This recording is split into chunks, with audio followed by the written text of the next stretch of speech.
You're listening to the God Life Culture Podcast, where faith and what's trending collide.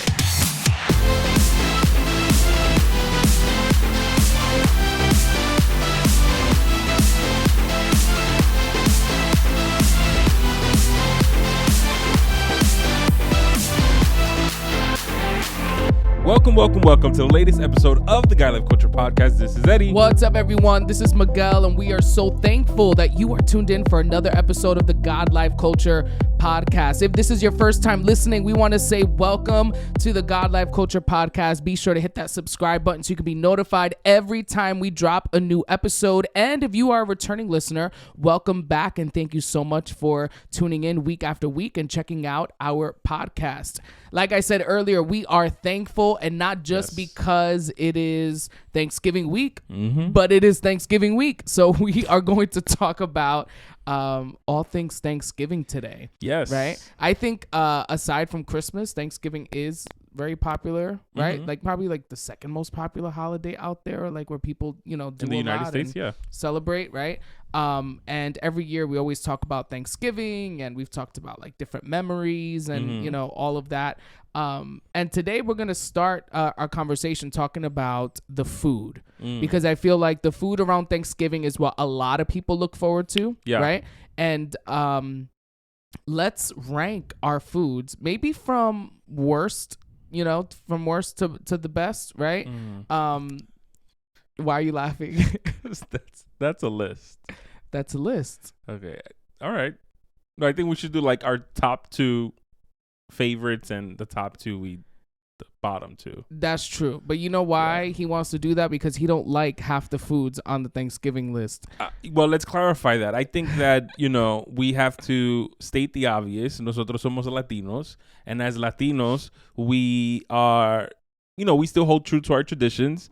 And Thanksgiving is one of those things where it's kind of like merged. Where you have like the traditional American Thanksgiving feast with its specific things, but as Latinos we go ahead and we add our stuff as well, and I think that for me personally, I grew up with a more Spanish traditional Thanksgiving, so there's a lot of things that are the American traditional dishes that we're going to speak about in a few that are things that aren't part of my palate, so that's where my list then elongates because of that. Right. Because we're going to be talking about traditional Thanksgiving So, like, stuff. You're eating cranberry sauce. You're eating the potato casserole. Absolutely not. No, none of that. Right, yeah. I don't either. So, I think on the bottom of our list is all those type of casseroles and cranberry sauce. Like, to me, I want to know what cranberry sauce even, like, what is that? Yeah, it's funny. I think it was last year or the year before we actually had that for the first time. So, since I've gotten married, I cook the Thanksgiving turkey. That's just been our tradition for now almost 10 years. And then depending on who we're having Thanksgiving with, we have people that bring a little something. Yeah. And I think it was last year, the year before, someone was randomly brought a thing of cranberry in the, I don't know, is it like a jam? What is it? I don't know. Like a cranberry gelatin like a jam, gelatin, but it's cranberry sauce. So yeah, I'm I guess if you heat it up, it turns into sauce. Oh, that's even worse. You eat that hot? I don't know. Do we eat cranberry sauce hot? I don't know, but we did not. It was just like served there, and I remember my wife and I think it was like her brother, and even my mother-in-law tasted it, and they actually thought it was slamming. I didn't get to that. That wasn't on my plan of attack for Thanksgiving that day, but they really liked it, and I think it's something that now we're going to be incorporating every year, which is just having that thing of cranberry there for people to like to dip into, or even just the aesthetic of like saying like and being able to say you had cranberry sauce, because it is like very common to have on Thanksgiving. And I like cranberries. I love cranberry juice. I don't see. I just never got to the connection with cranberries and cranberry sauce. Well, yeah. Like I just don't understand how it'll merge on the plate with the rest of the food, but you never know. You throw some cranberry sauce on some pasteles or something like that. You say that, but you never know. I don't know. I'm not advocating for that. Or like cranberry sauce pasteles. That just cranberry sauce in the pastel. No, that sounds like a jelly donut to me. Like that's not appropriate. What's another food that you're just like, nope, not doing? Stuffing. Really? I don't do Okay. Okay. Technically, I don't think I've ever had stuffing. But the idea of stuffing has always been something that has not been appetizing to me. And I know that, not recently, but I think that originally it was always stuffed into the turkey. And then somewhere down the line, people started to get the idea, like, let's cook this outside of the turkey. That maybe seems a little bit more appealing to me. Yeah, for sure. I've never actually had stuffing where it was in the turkey. Yes. Yeah. I've always had it separate. And I love stuffing. Okay, like that's great. Like top 5. That's like top 5 for me. Yeah, so I agree with what you said at the beginning of the episode, right? The idea that not growing up with the traditional Americanized Thanksgiving food, right? And that was kind of like my situation growing up. It was all the Puerto Rican food, all the Spanish food. And I remember it wasn't until I went to school, and I went to school in a predominantly, there weren't any, Hispanic Latinos at that time, like in the school, like at least a lot of us.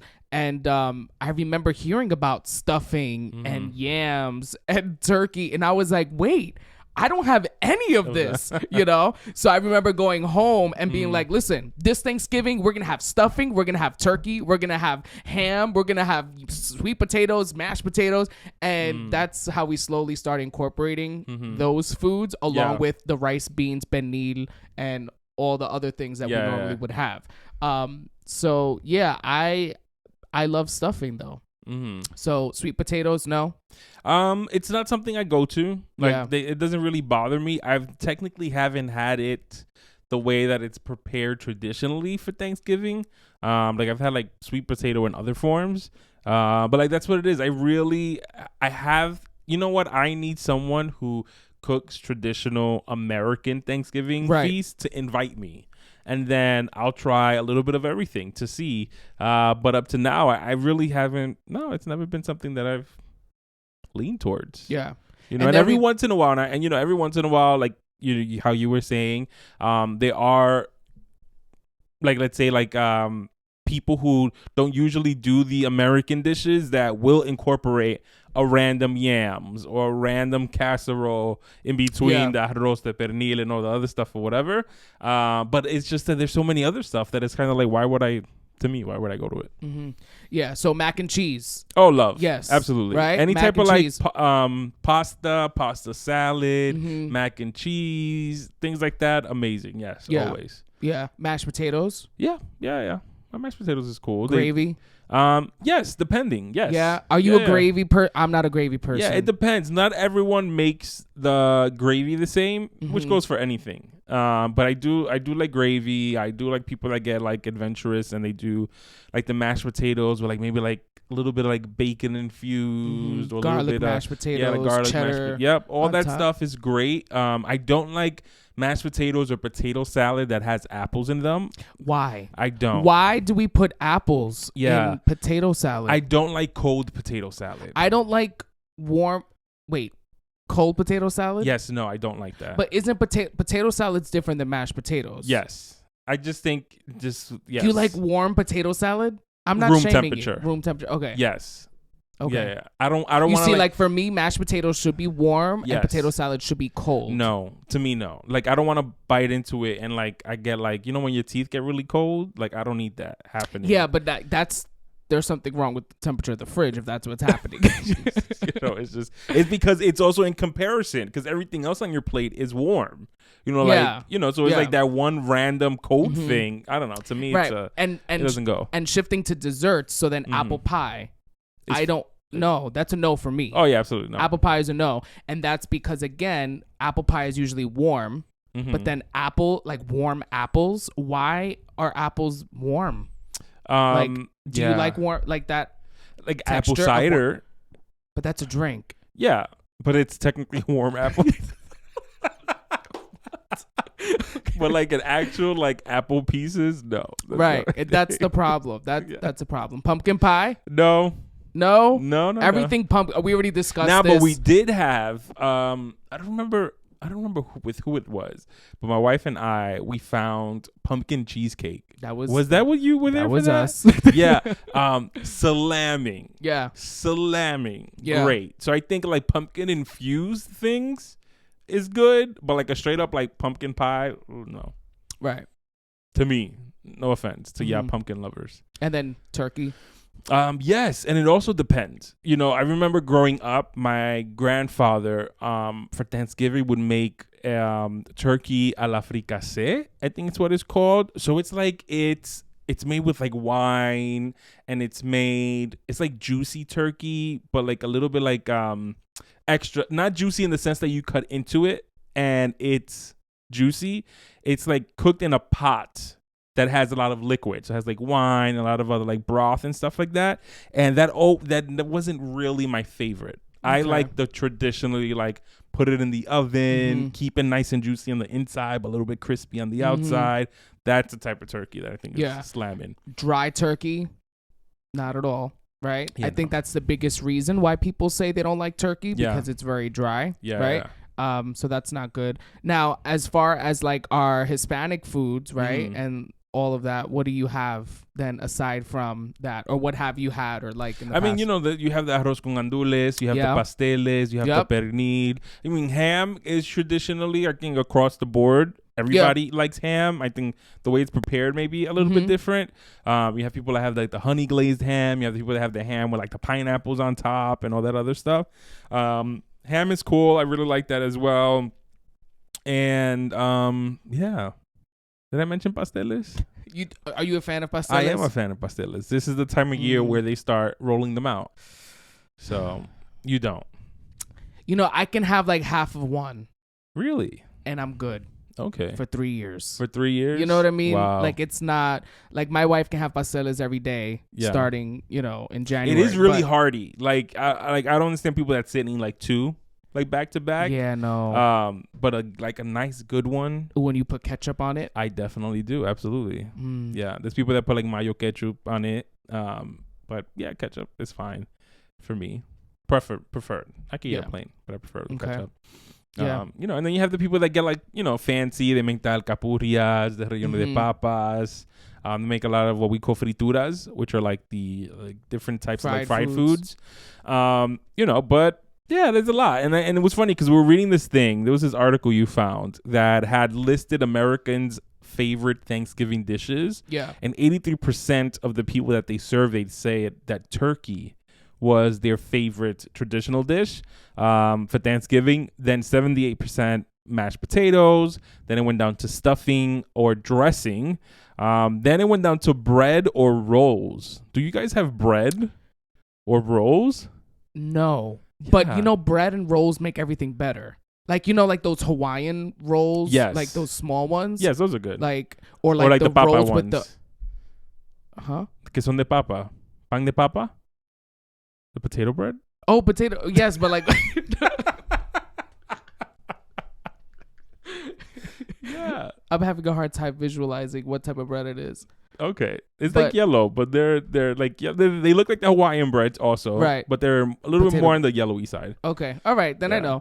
And even like the ones that have like a little bit of butter, like they're like the bread that have that shine on it. That's really good too. Yeah. But I don't know. We need to get rolls this year then and some bread to have with our dinner. Put it with. Oh, you know what? Like Latinos love to do. This is traditionally, I think, with anything. They'll throw like basil lasagna in the mix that's true. of the Thanksgiving feast, which then I can see people like sop up like the sauce and stuff with like the bread. But yeah, I can have bread with anything though. Rice and beans with bread.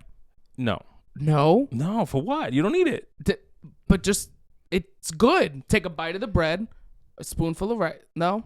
Yeah, I mean, teachers, there's people that do the rice and beans with the banana and all that other stuff, whatever. That's never been my thing. Oh yeah. Take a bit of banana, rice and beans, and no, thank you. Yeah, and it's funny because in that same article with all the different facts, it says that Americans, or the average American male, would need to run on a treadmill for 9.5 hours to burn off the extra 4,500 calories that they would consume on Thanksgiving. I feel like on Thanksgiving, all the rules go away. Like they should go away. Like I'm not a diabetic on Thanksgiving. Okay, be careful with that. Like, but yes. And I think that, regular American families as well have a high calorie intake as well, because it's not only the food. A lot of people drink the drinks, at alcoholic beverages high in calories. But as even well. just if it's not an alcoholic beverage, just certain drinks that yeah, if but people getting plastered on Thanksgiving also. So it's like you add the extra, heavy plates. Plus and we didn't even talk about desserts, like all the other desserts, because. Do you have like bread pudding or arroz con dulce or like all of those like coconut custard stuff? So tres leches, cheesecake. Yeah. Yes, people like the pies, pecan, apple, blueberry. Yeah, and it was funny because they also mentioned that a lot of people, when it comes to Thanksgiving, one of the things that they don't like, are the conversations that sometimes come about and the questions. But do you find that to be? No, I don't see that. But it depends. And let's get into it. It depends, because what it depends on is if you are going to be with family that you don't see often. So if you are going to someone's home that you don't really see them only around Thanksgiving, Christmas, and like, let's say Easter, and there's a lot of catching up to do in between, I feel like that's where they're asking a lot of questions. They're asking questions about you, how you're doing. You haven't had a kid yet. You're not married yet. Are you single? What happened to so-and-so? You know what I mean? Okay, to like catch up. That. And those are the questions that people don't like. You know what I mean? I mean, it depends. I feel like, for some reason, like, especially like in reading a lot of articles and even hearing other people talk, they think like politics is like a really big thing, where I'm like, never in my life but it also has that ever been brought up. And even because traditionally our families used to get together for all the holidays, so it would be like when it was like this time of year, I would see everybody, like it would be Thanksgiving, Christmas, New Year's, Tres Reyes, the Reyes and all that. So it's kind of like you have at the end of the year, everybody's seeing each other back to back to back. But then, because the holidays are over, it's like we don't see everybody again till like maybe November.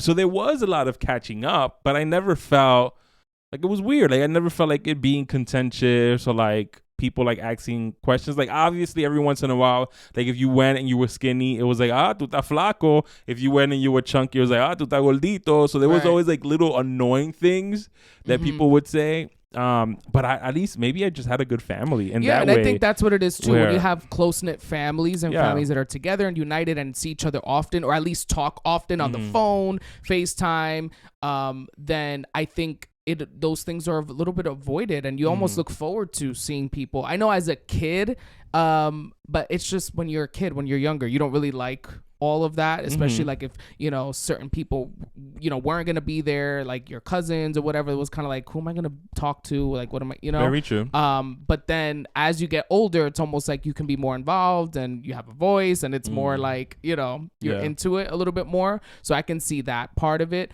But I mean, I think it's good when your problem is like, I don't mind being when we don't see issues like that when I'm with my family. And I think, it also depends on family dynamics. I think that and I think for everybody is different, because in that same train of thought, I could have been having a great time, but if I had a cousin or an aunt who was a little bit more different, whether it is in what their beliefs were or how they decided to live their life and who they decided to live their life with, and then they return back to the family circle, I guess it could have been awkward for them. And like the idea of they didn't want certain questions to come up or certain comments to be brought up. So there is an added, pressure, paranoia that would come with that. So, I think it is granted at the end of the day. But I think mostly I haven't experienced it. Yeah. Or you get the individuals that every holiday they're coming with someone different. Yes. And it's kind of the awkwardness there where it's like, oh, wow. Oh, that's your new friend? Yeah. So it's all of those things. Yeah. But I think one of the biggest things that is lost around Thanksgiving that's very unfortunate. And I don't think we think about this often because we're so like involved in what we're doing and how good everything is or whatever. But it's really the 46 million turkeys that are killed every year around this time. Okay. Animal rights activists are about to. We really don't think about them. Yes. But that's a lot of turkeys. It is. And I think we don't think about that in general for food, period. You know, when you think about anything, the fruits, how many apples does it take, you know, to feed a city, to feed a town? You know, on average, how many apples are being consumed? And then when you start thinking about the waste, like it's a very slippery slope when you start to think about food in that way as well. But it's true. Nobody's thinking about, they're just thinking about, oh, I got a turkey. Mm-hmm. That's just one. But you got to multiply that by the families, the businesses, and people be fighting for turkeys. People fight for anything. They fight for anything, but for turkeys, they fight for turkeys. I guess they want the and nice. They want the the certain one that weighs a certain amount of pounds. They want the one that's a certain brand that does this, right. They fight for turkeys. Yeah, I have witnessed people. I have seen. You have seen many things over turkeys. But I think again, this is a time where it's very much about family, about just recognizing the blessings that you have and being thankful for them. And not letting all of these little things get in the way. Not letting all the conversations that may be uncomfortable or the questions that may come up.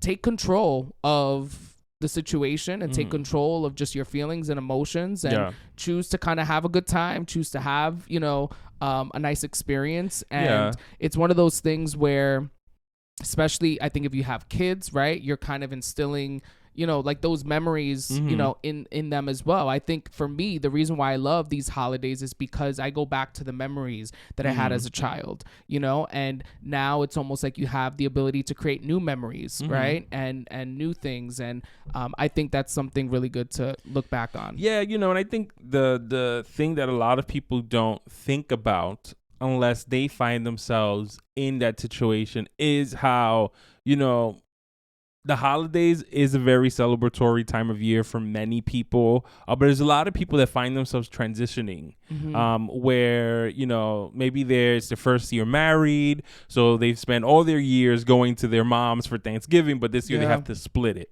So, there's a little thing there where it's kind of like switches up what the tradition was. You have people that moved because of jobs and for other reasons also who are not close to their immediate families.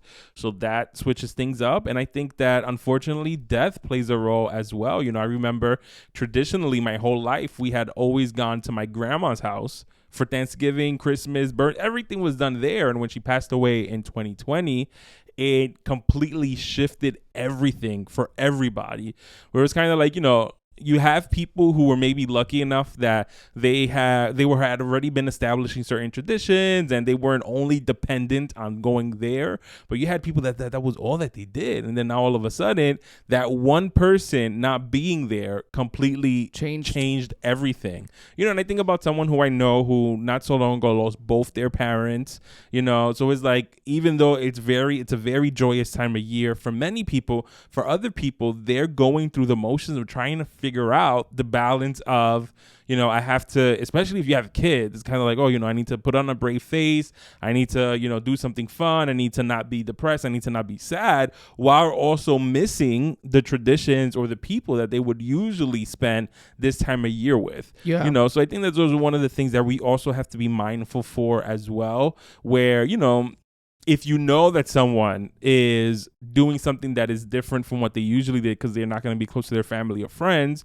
for whatever reason, it's one of those things that you try to check in on them about and you want to be mindful of as well. If you know that someone has a loss in their family that is, fairly recent or is their first year, it could have been all the way in January, but this is their first Thanksgiving, their first Christmas where that special someone is missing, those are things that we have to be mindful for in other people and just check up on them, and give them the space to grieve or give them the space to feel those feelings of missing those individuals at this time of year, but also like trying to help them through it because you also don't want them, to really like spend that whole time there, but you have to give them the space to feel that. Yeah.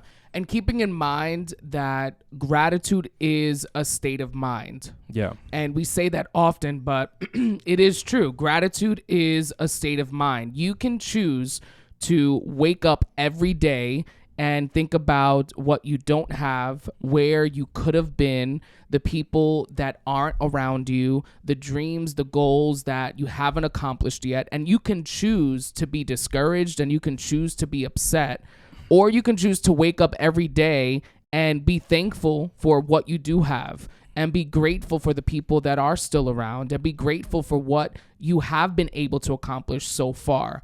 And I think that, you know, a lot of times we wait for situations to change in our life, for moments to change in our life, for us to reach certain things.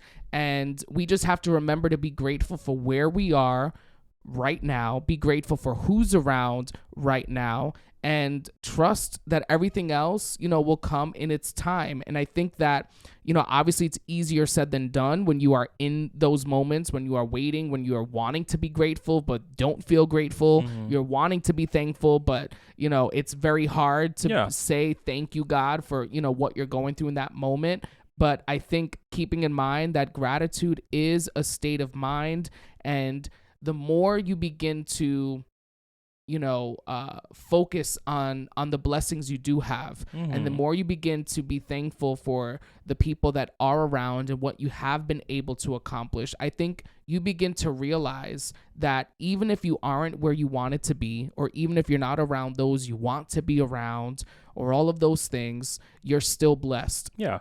And reminding yourself, I am blessed even if, right, I haven't reached certain goals. I am blessed even if, you know, I have been abandoned, or even if I have been through a lot in this past year, I am still blessed. And I really do think, you know, take some time in this Thanksgiving and think about all of the blessings that you do have. Don't focus on what you're missing. Don't focus on what you don't have. Don't focus on all the wrong that has happened, but choose to look at how you have been blessed in spite of everything that has happened. Yeah, and listen, there's a list of things that people are usually like, these are the things that they tick off on their thankfulness moment. You know, they're thankful for their families, they're thankful for health, they're thankful for their friends, they're thankful for memories, they're thankful for their personal freedom, which I think is something that a lot of people do not think about. They're thankful for the stability they have in their life, for fun experiences, opportunities, achievements, you know, and I think that there is a lot to be thankful for. Absolutely. You know, and that is the balancing act, because I think that it is valid for you to feel bad or to feel sad or feel down because of certain losses in your life, whether they're accomplishment wise or loss of friends and families and relationships. But you keep yourself afloat by finding those things that you are thankful for. You know, and maybe it could be the most simplest thing. I am thankful because I have a roof over my head, or I am thankful because I woke up this morning. I am you know, it doesn't have to always be this grand, you know, I'm thankful because I got a yacht. Like, it'll be cute to be able to say that. But in the realistic scope of things, you know, there's a lot of things that we take for granted every day. The ability that we woke up this morning, the fact that you maybe rolled out of bed without the assistance of somebody, the fact that you were able to go to work even though you may have been grumbling the whole time you were there, you know, the fact that you had a home to come back to, you know, the fact that you don't find yourself in a hospital bed, in a jail cell, the fact, you know, there's so many things that you can be thankful for. And those are the things that we should really be, you know, first of all, giving God the glory and the honor for. Like, thank you, Lord, for another day, another opportunity of life. But also, you know what? It may have not been the best year of my life, but I know that things will get better. Absolutely. So we are thankful for you, for listening, for tuning in. We're thankful for all of those that support week after week and that will watch the videos, watch the podcast, listen. And we just pray that you have a great Thanksgiving week, a great moment with your family where you take out time to reflect on all the many blessings that you have been given. So thank you for tuning in to today's episode. Be sure to subscribe, comment, review, leave a rating, do all of those things. And you can follow us on Instagram and Facebook at God Life Culture Podcast, and you can check us out on there. Yes, and I am thankful for my wife. I am thankful for my kids. I am thankful for my friends, my family, and I am thankful for the opportunity that I have every week to be here with you and to be here with you guys and just talk. That's really great. You know what I mean? So thank you once again for tuning into the latest episode of the God Life Culture podcast. That's God Life Culture. Until next time. See ya. Bye.